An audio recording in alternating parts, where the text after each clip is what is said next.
Hey everybody, hope you all had a great holiday. Just thought I'd film a quick satsang and we'll start off with a bit of silence as usual. So if you like to join, that's great. If not, you can rewind to the talk.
So what we call the personal self or the me energy, it's actually energetical.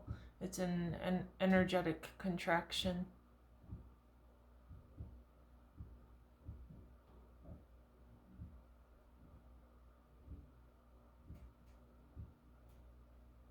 So Neo, Advaita, doesn't reject that that's appearing.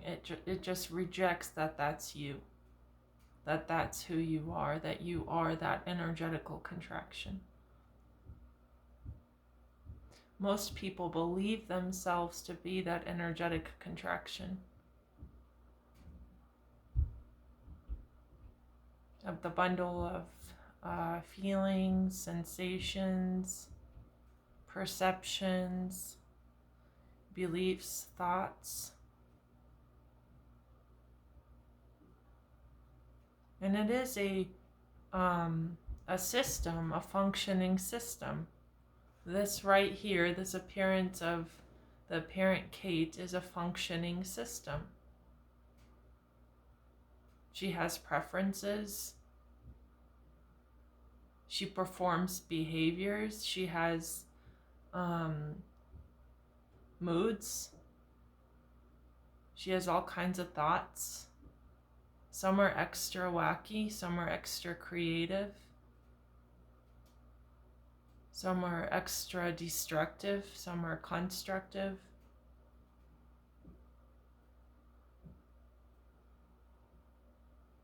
And so the whole world, or the apparent external reality, is perceived here through the makeup of this system, of this energy.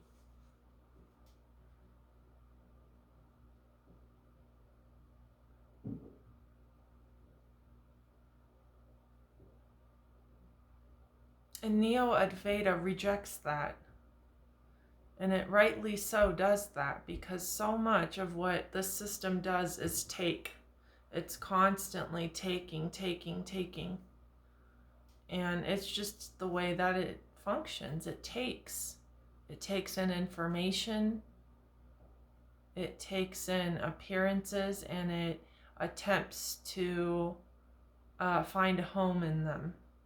So that's why there's never an end to seeking, never an end to wanting. It's endless, it's infinite.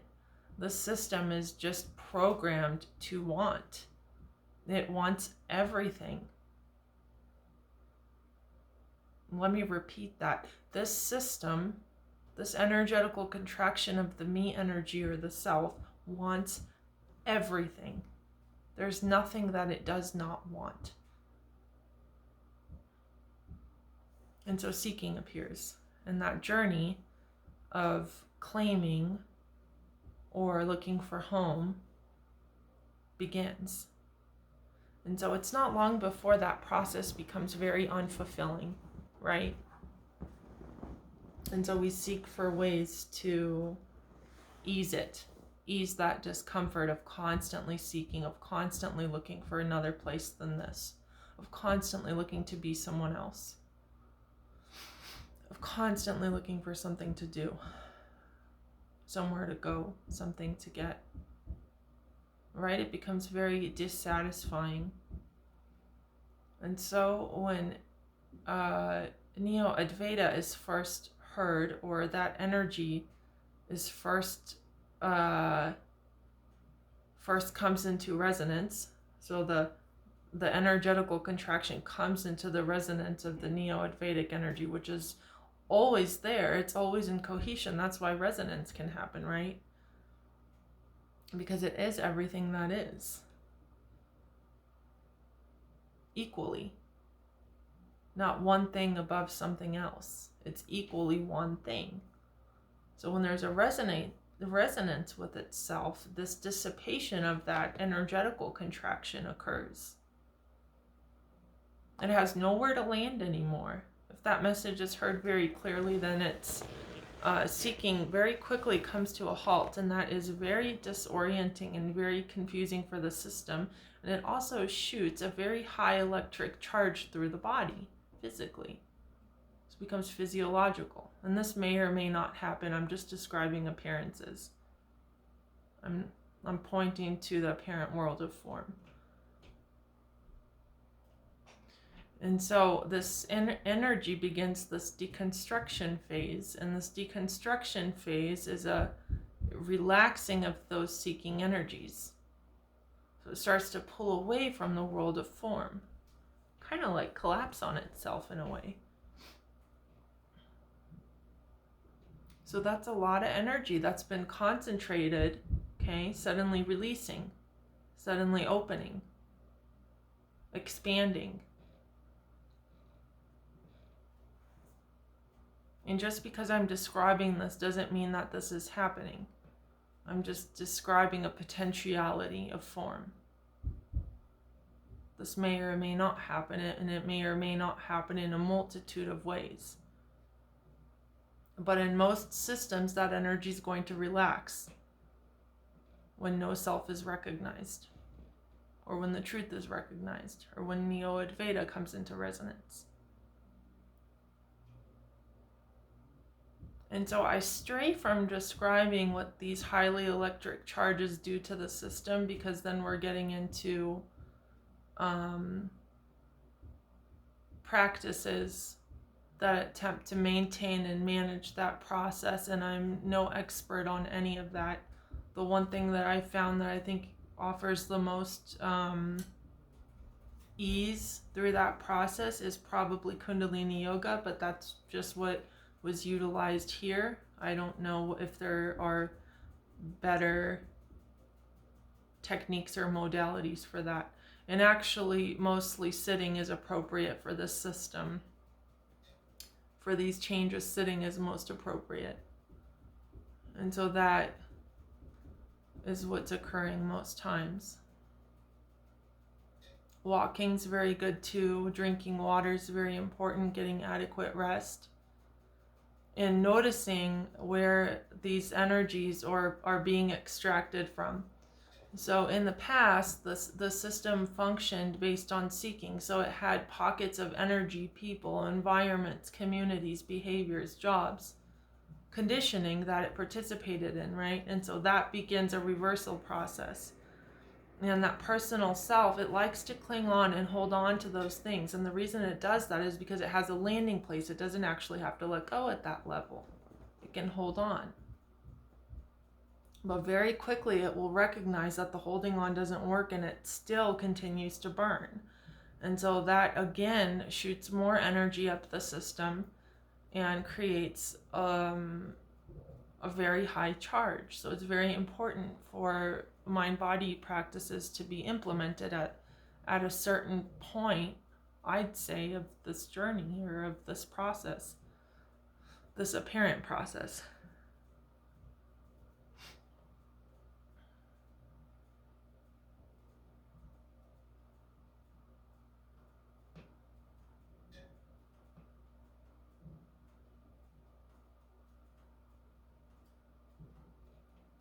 Otherwise, you can end up with a very out of whack nervous system, and it will become very difficult to balance the body. So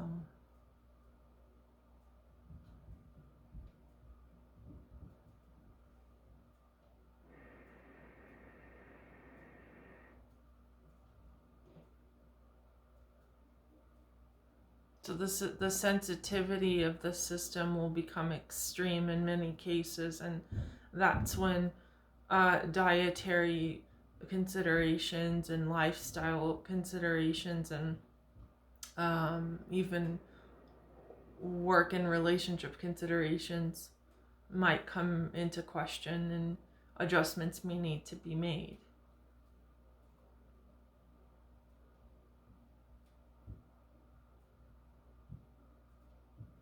And I think there's a lot of schools of healing and holistic approaches that help with this.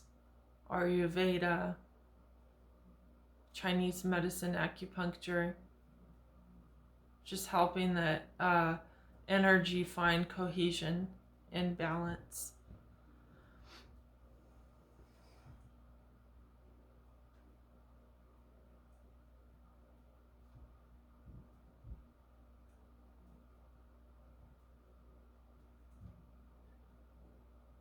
I think also that's why ashrams are a good idea if you have the ability to. Well, but some teachers say how householder way of life is also very good, and it helps the energy move quicker.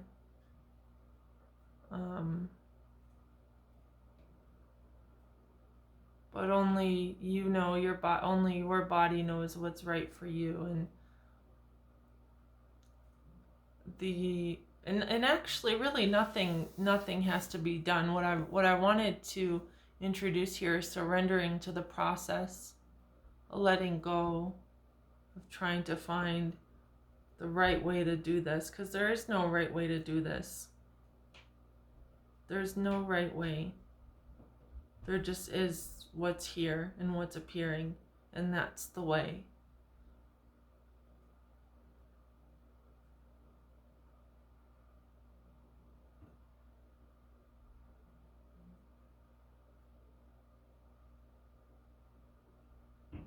But when these energies, the reason I wanted to bring that up is because when these energies start their shift or their readjustment, it can be very, very hard on the system and psychologically too. Okay, mental health becomes a focus. Like I said, exercise becomes important. Good healthy diet becomes important. And I don't know what that means. I'm not an expert on those things. For this system, a lot of intuitive behaviors appear and they don't always make sense. Just the other day I had the really intense urge to use citronella oil. So I got some and used that. I just put it in a bottle and I sprayed it around. So, what else?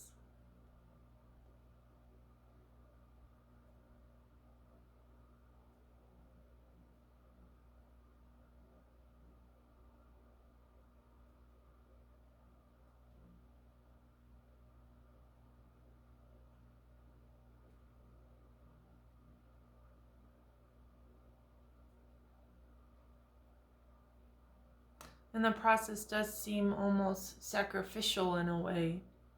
And it is in a sense, because this human way of life is coming to an end. That human way of life that was driven by seeking is coming to an end. And so that's the appearance of the dark night of the soul, right?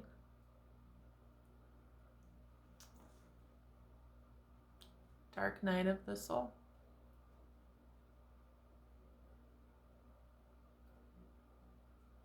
So much energy loosens up that a lot of subconscious collective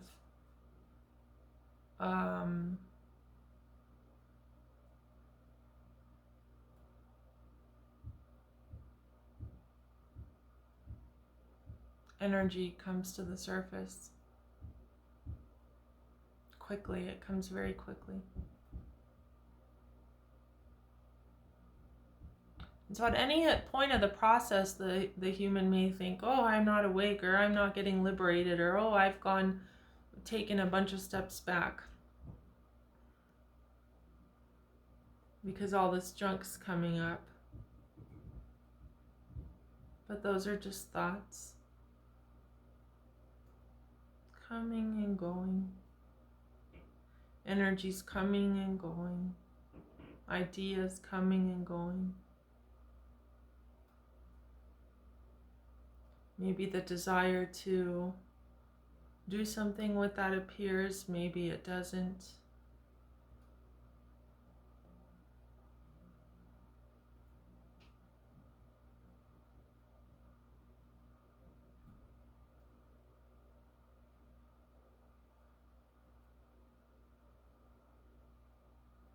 But your path is not in these words, and it's not in what I'm describing. It's not in Neo-Ayurveda.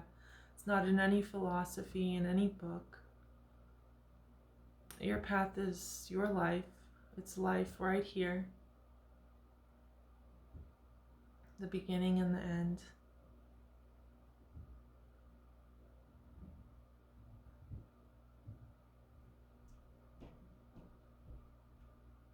No movement.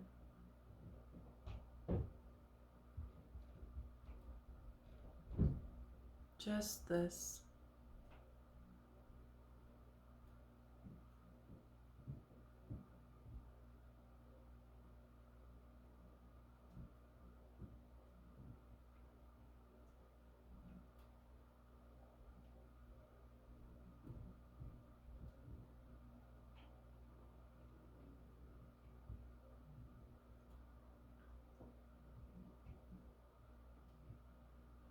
Just the flow of this.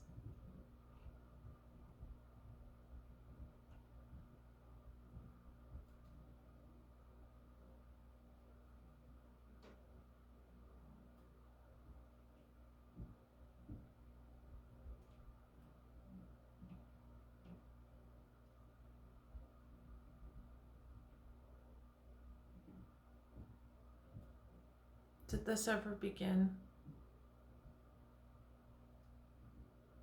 Do you know if this will actually ever end? Do you really know where it's going? Do you really know anything here?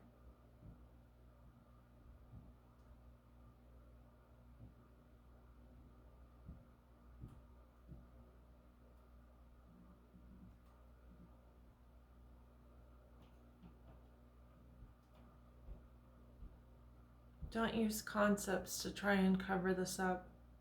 Ideas of unity and oneness, how things should be, where your awakening's taking you, whether you got it all wrong or you got it all right.